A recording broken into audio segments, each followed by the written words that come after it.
2A in PIX Plaza. You're watching the PIX 11 Morning News with Sukanya Krishnan and Scott Stanford.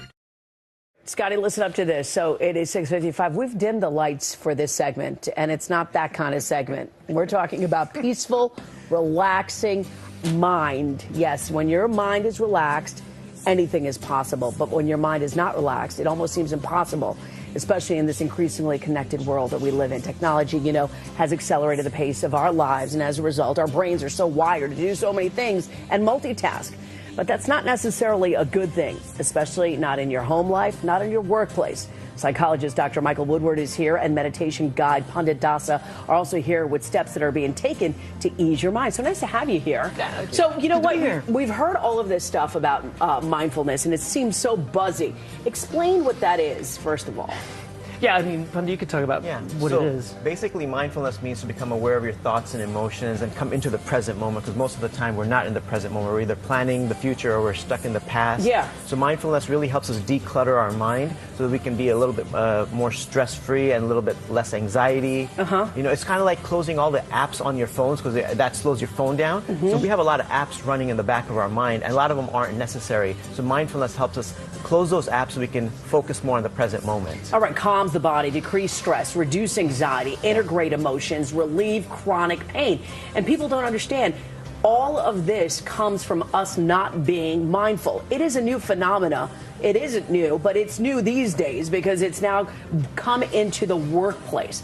Talk about how that's the new phenomena. Yeah, I think, as Pandit says, look, it's a 3,000-year-old practice, but I think why it's coming into popularity right now is two things: simplicity and science. So in the U.S., certainly in corporate America, we like evidence to back up the things that we do. So the number of academic studies that have been looking into the mindfulness phenomena have nearly doubled in the last 3 years. Then on top of that, we have folks like Pandit talking about ways to simplify the practice of mindfulness. And then you got places like Google's, General Mills offering regular meditation training, meditation and mindful. Estimates it $1 billion industry. Wow, since 2015, and now we're in 2017, so you can imagine how those numbers have increased. So, Pandit, my question to you is, people are watching right now. I mean, they're going into their workday. What can they do right now to set themselves for a day that's fulfilled and not empty? Start off by putting your phone away. Sit down in a peaceful, quiet place for 5 minutes. That's all you need. And start to take deep breaths. And when you're taking these deep breaths, just focus on the breath. Try not to plan anything, and try not to think about the past. Just focus on the breath, filling your lungs, and then a deep exhalation, because the deep breathing in itself has a real powerful way of resetting the mind, relaxing the body, relaxing the nerves. It can also be used before you go into like a stressful meeting or something, potentially a stressful encounter. Just take a few deep breaths. But you know what? Everybody's mind wanders these days. You know what I mean? People can't sit still for 2 seconds. So what do you do when your mind wanders? How do you come back to center? Well, just come right back without getting upset that, oh, my mind wandered, because the wandering mind is like a 2-year-old child. It's going to keep wandering. Just keep bringing it back, and every time we bring the mind back, that's strengthening our mind, just like it's a muscle. So the more push-ups you do, the more you can do. So the more you practice bringing it back, the stronger it becomes. Why do you think this is better in creating a work environment, not only an employee that's happy with their life, but an employee that's fulfilled ultimately is going to give you more?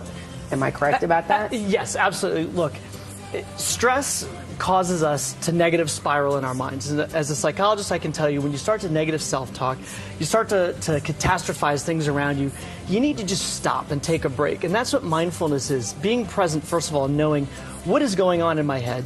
Pay attention to it. Stop. Just take some breaths. Breathe. Clear your head. Just like you reboot your computer, you got to just stop and do that. And when you're focused and present, you're aware of triggers. Things that may stress you, and things about colleagues that may cause you stress. And that's the bottom line. It's only as bad as it is in the mind, right? Nothing is ever as bad as it seems. Thank you guys so much. Thank you very much. We create our own delusions and our own illusions, and we need to get out of our head. For more information on mindful meditation, really check out our app. And also, Pandit, where can they follow you, out of curiosity? Pandit Dasa on Twitter, panditdasa.com. That's my website. Okay, great. And if you're a company and you're looking to hire him, he is available to do that as well.